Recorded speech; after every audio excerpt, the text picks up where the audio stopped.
Yes breaking news చూస్తున్నాం. గత కొన్ని రోజులుగా తెలంగాణ రాజకీయాల్లో బండి భగీరథ్ ఫోక్సో కేసు అంశం తీవ్ర దుమారం రేపుతోంది.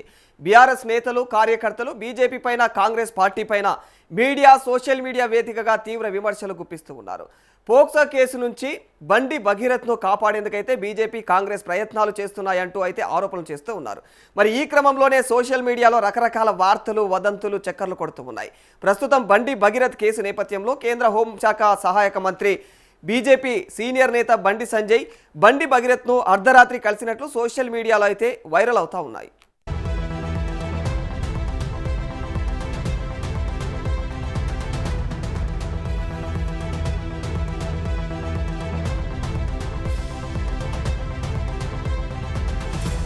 తెలంగాణ రాజకీయాల్లో న్యాయ వర్గాల్లో తీవ్ర చర్చనీయాంశమైనటువంటి కేంద్ర మంత్రి బండి సంజయ్ కుమారుడు బండి భగీరథ్ ఫోక్సో కేసు కీలక దశకు చేరుకుంది.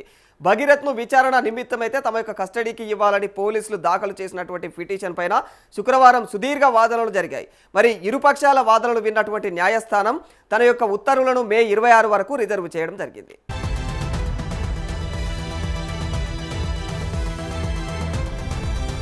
హైదరాబాద్ పోలీసులు భగీరథ్ను 3 రోజుల పాటు తమ యొక్క కస్టడీకి అప్పగించాలని కోర్టును కోరారు. మరి ఈ కేసులో మరిన్ని ఆధారాలు సేకరించాల్సి ఉందని, నిందితుడిని ప్రశ్నించడం అత్యవసరమని పోలీసులు తమ యొక్క పిటిషన్లో పేర్కొనడం జరిగింది.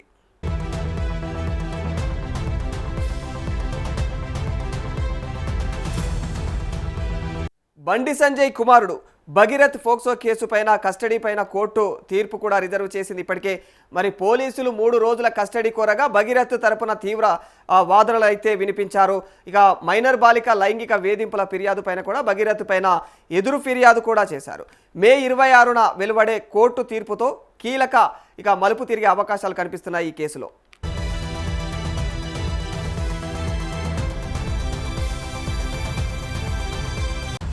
అయితే భగీరథ తరపున న్యాయవాది కరుణాసాగర్ పోలీసుల విజ్ఞప్తిని తీవ్రంగా తప్పుపట్టారు.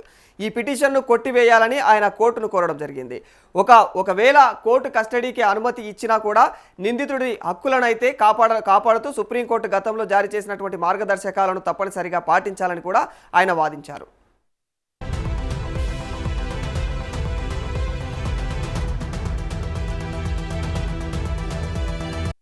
విచారణ కేవలం ఉదయం 10 గంటల నుంచి సాయంత్రం 5 గంటల వరకు మాత్రమే జరగాలి.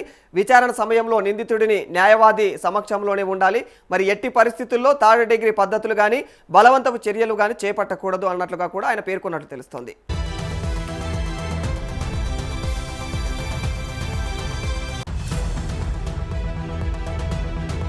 మే 8న మైనర్ తల్లి ఇచ్చినటువంటి ఫిర్యాదు మేరకు భగీరథ్ పైన బిఎన్ఎస్ ఇంకా ఫోక్సో చట్టం కింద కేసు నమోదు అయ్యింది. మరి సదరు బాలికతో భగీరథ్ సంబంధం పెట్టుకున్నాడని, ఆమెను లైంగికంగా వేధించాడని ఫిర్యాదులో పేర్కొనడం జరిగింది. కేసు నమోదు చేసినటువంటి 8 రోజుల తర్వాత పోలీసులు భగీరథ్ను అరెస్టు చేసి రిమాండ్కు తరలించారు. ప్రస్తుతం ఆయన జ్యుడిషియల్ కస్టడీలో ఉన్నారు. మరి అంతకుముందు తెలంగాణ హైకోర్టు భగీరథ్కు అరెస్టు నుంచి ముందస్తు రక్షణ కల్పించే బెయిల్ ఇచ్చేందుకు నిరాకరించింది. తాజాగా ఆయన హైకోర్టులో దాఖలు చేసినటువంటి బెయిల్ పిటిషన్ కూడా ఉపసంహరించుకున్నారు.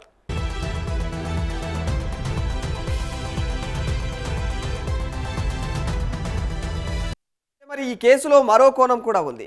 భగీరథ్ కూడా సదరు బాలిక, ఆమె కుటుంబ సభ్యులపైన ఎదురు ఫిర్యాదు చేశారు. ఆ బాలికతో తనకు పరిచయం ఉందని, ఆమె ఆహ్వానం మేరకే కుటుంబ వేడుకలకు స్నేహితులతో కలిసి పుణ్యక్షేత్రాలకు వెళ్ళామని చెప్పేసి ఆయన పేర్కొనడం జరిగింది. బాలిక తల్లిదండ్రులు తనను పెళ్లి చేసుకోవాలని ఒత్తిడి చేశారని, తాను నిరాకరించడంతో భారీగా డబ్బులు డిమాండ్ చేశారని భగీరథ్ ఆరోపించారు. డబ్బు ఇవ్వకుంటే తప్పుడు కేసులు పెడతామని చెప్పేసి తనను బెదిరించారని చెప్పేసి కూడా ఆయన తన యొక్క ఫిర్యాదులో వివరించారు. మరి దీనిపైన కూడా పోలీసులు ఎఫ్ఐఆర్ నమోదు చేయడం జరిగింది.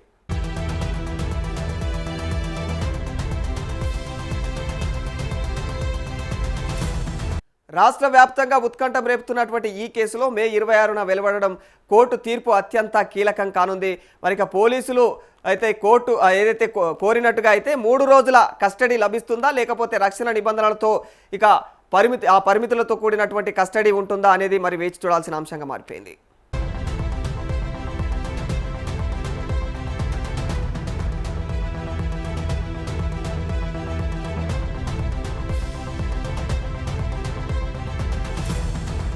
పోక్సో కేసులో రిమాండ్ ఖైదీగా చెర్లపల్లి జైల్లో ఉన్నటువంటి బండి సాయి భగీరథ్ను ఆయన తల్లి అపర్ణ బంధువులు మంగళవారం అయితే ములాఖత్ అయినట్లు సమాచారం తెలుస్తోంది. మరి వారిలో ఇద్దరు న్యాయవాదులు కూడా ఉన్నట్టు తెలుస్తోంది. మరి దాదాపుగా 40 నిమిషాల పాటు భేటీ జరిగిందని, తల్లిని చూసి బండి భగీరథ్ ఉద్వేగానికి లోనైనట్లుగా కూడా తెలుస్తోంది. వారు తెచ్చినటువంటి తినుబండారాలలో ప్యాకింగ్ చేసి ఉన్నటువంటి వాటిని మాత్రమే అనుమతించినటువంటి జైలు అధికారులు మిగతా వస్తువులను తిరస్కరించినట్లుగా సమాచారం తెలుస్తోంది.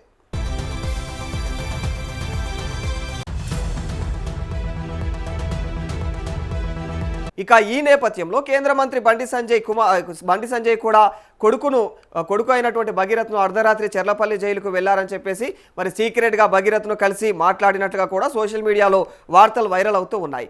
బహిరంగంగా ములాఖత్ అయితే తన కేంద్ర మంత్రి పదవికి నష్టం వాటిల్లుతుందనే అర్ధరాత్రి సీక్రెట్గా కలిసినట్లయితే ప్రతిపక్షాలు ఆరోపణలు చేస్తూ ఉన్నాయి ప్రస్తుతం.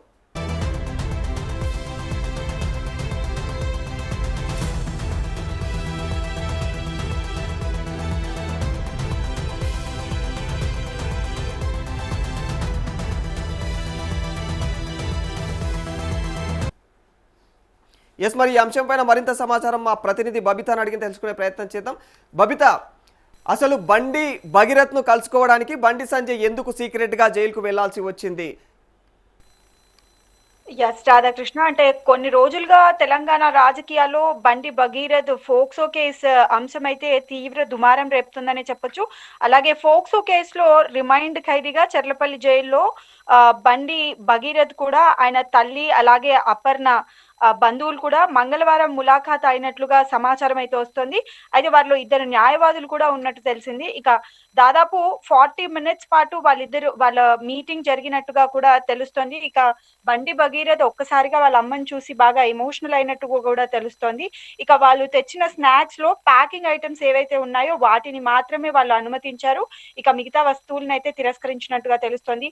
ఇక ఈ నేపథ్యంలోనే కేంద్ర మంత్రి బండి సంజయ్ కూడా కొడుకు భగీరథ్ ను అర్ధరాత్రి చెర్లపల్లి జైలుకు వెళ్లారని సీక్రెట్ గా భగీరథ్ ను కలిసి మాట్లాడినట్టయితే సోషల్ మీడియాలో వార్తలు వస్తున్నాయి. ఎందుకంటే లైవ్ గా అంటే బహిరంగంగా కలిస్తే మాత్రం ఆయన పొజిషన్ కి, ఆయన ఇప్పుడు ఉన్న కేంద్ర మంత్రి పోస్ట్ లో ఉన్నారు, ఈ పోస్ట్ కి భంగం వాటిల్లుతుందనే అర్ధరాత్రి సీక్రెట్ గా కలిసినట్లుగా కూడా ప్రతిపక్షాలు అయితే ఆరోపణలు చేస్తున్నాయి రాధాకృష్ణ. నిజంగానే మరి బండి భగీరథ్ బండి భగీరథ్ను ఇట్లా సీక్రెట్ గా కలవడం వెనుక ఒకవేళ మరి బండి సంజయ్ నిజంగా అదే కోణంలో ఆలోచించుంటారంటారా? మరి నిజంగానే ఆయనకు రాజకీయంగా నష్టం కలిగే అవకాశాలు ఉన్నాయి అట్లా కలిస్తే? అంటే ఇది సోషల్ మీడియా ప్రచారం మాత్రమే రాధాకృష్ణ. జస్ట్ బికాస్ అంటే ఇవి ప్రతిపక్షాలే ఆరోపిస్తున్నాయి. ఒకవేళ నిజంగా కలవాలి అనుకున్నా కూడా దేర్ ఇస్ అ ప్రొసీజర్. ఆయన కోర్టు నుంచి ఇది తీసుకొని కలవచ్చు. కాకపోతే ఇది జస్ట్ ఊహాగానాలు మాత్రమే. ఇంకొకటి, ప్రతిపక్షాలు మాత్రమే ఇవి చెప్తున్నాయి. సోషల్ మీడియా ద్వారా ఆయన పోస్ట్ కి భంగం వాటిల్లుతుంది కాబట్టే ఆయన సీక్రెట్ గా అర్ధరాత్రి వేళ వెళ్లి బండి భగీరథ్ ని కలుస్తున్నారు, ఒక తండ్రిగా తన కొడుకుని చూడ్డానికి వెళ్తున్నారు అన్నట్టు మాత్రమే సోషల్ మీడియాలో ప్రచారం జరుగుతోంది. బండి భగీరథ్ తరపున న్యాయవాది మాట్లాడుతున్న మాటలు ఏంటంటే, పోలీసులు ఇప్పటికైతే బండి భగీరథ్ను మాతో పాటు 3 రోజులు మాతో పాటు ఇస్తే మేము ఆయనను విచారిస్తామన్నట్టు తెలుస్తా ఉంది. మరి ఆయన భగీరథ్ తరపున న్యాయవాది ఏమో అట్లా ఇవ్వడం కుదరదు, ఒకవేళ అట్లా ఇచ్చిన కోర్టు ఆ విధంగా ఒకవేళ ఇచ్చినట్లయినా కూడా సుప్రీంకోర్టు ఏదైతే చెప్పిందో ఆ నియమాల ప్రకారమే ఈయనను ఎంక్వైరీ చేయాలి, ఈయనను ఆ విధంగా ఎంక్వైరీ చేయాలన్నట్లుగా మాట్లాడుతుంది. మరి సుప్రీంకోర్టు ఇచ్చిన నియమాలు ఏంటివి ఇక్కడ? అంటే సుప్రీంకోర్టు యాక్చువల్ గా 3rd డిగ్రీ యూజ్ చేయకూడదు, క్రూయల్ గా బిహేవ్ చేయకూడదు, అంటే పర్టికులర్ గా కొన్ని పద్ధతుల ప్రకారం క్వశ్చనింగ్ అనేది ఉంటుంది. దానికి తోడు ఆ క్వశ్చనింగ్ అవర్స్ కూడా కొన్ని లిమిటేషన్స్ తో కూడిన క్వశ్చనింగ్ అవర్స్ ఇచ్చింది అని సుప్రీంకోర్టు అయితే తెలుపుతోంది రాధాకృష్ణ. సో మరి ఇప్పటికే భగీరథ్ తల్లి కూడా ఆయనను కలిసినట్టు తెలుస్తా ఉంది. మరి ఆమె కలిసిన తర్వాత ఏం మాట్లాడుంటారు, దేనిపైన ఏమైనా అప్డేట్ ఇచ్చింటారా? ఎస్ రాధాకృష్ణ, అంటే మంగళవారం రోజున బండి భగీరథ్ వాళ్ళ తల్లి అపర్ణ, మరికొందరు రిలేటివ్స్, వెరీ క్లోజ్ రిలేటివ్స్ ఎవరైతే ఉంటారో ఇద్దరు లాయర్ల సమక్షంలో ఇద్దరు న్యాయవాదుల్ని తీసుకొని వెళ్ళి దాదాపు ఒక 40 మినిట్స్ పాటు వరకు వాళ్ళు మీటింగ్ జరిగిందని అయితే తెలుస్తుంది. అలాగే బండి భగీరథ్ కూడా వాళ్ళ అమ్మని చూసి బాగా ఎమోషనల్ అయినట్టుగా తెలుస్తోంది. అయితే అందులో కొన్ని స్నాక్స్ కూడా తీసుకొచ్చినట్టుగా కూడా మనం చెప్తున్నారు. అందులో కూడా ఓన్లీ ప్యాకేజ్డ్ స్నాక్స్ ఏవైతే ఉన్నాయో వాటిని మాత్రమే మాత్రమే తీసుకున్నారు, మిగతా వస్తువుల్ని తిరస్కరించినట్లుగా కూడా సమాచారం తెలుస్తోంది రాధాకృష్ణ. మరి ప్రతిపక్షాలు అయితే బండి భగీరథ్ సీక్రెట్ గా వెళ్ళి అదే బండి సంజయ్ బండి భగీరథ్ ను సీక్రెట్ గా వెళ్ళి కలిచాడు అని చెప్పేసి ఆరోపణలు చేస్తా ఉన్నారు. మరి ఈ ఆరోపణలకు బండి సంజయ్ ఎందుకు రిప్లై ఇవ్వట్లేదు ఇప్పటి వరకు? ఆయన నిన్న ప్రెస్ మీట్ లో చెప్పడం కూడా ఎప్పుడైనా న్యాయం గెలుస్తుంది, న్యాయం వైపే ఉంటాను నేను, తప్పు చేస్తే నా కొడుకునైనా శిక్షించాలి అనే విధంగానే ఆయన కరీంనగర్ లో బహిరంగ సభ పెట్టినప్పుడు కూడా మాట్లాడడం మనం చూసాము. అండ్ ఇంకొకటి కూడా మనం చూడొచ్చు రాధాకృష్ణ, అంటే ఇదంతా కేవలం ప్రతిపక్షాలు మాట్లాడుతున్న మాటలే. సోషల్ మీడియాలో ప్రతిపక్షాలు మాత్రమే ఇవన్నీ రూమర్స్ క్రియేట్ చేస్తున్నాయి. నేను ఏదున్నా ఏమంటారు, చట్టానికి లొంగి ఉన్నాను, న్యాయం జరుగుతుంది అనే బండి సంజయ్ దగ్గర నుంచి అయితే వినిపిస్తున్న మాటలు. Right, thank you Babita.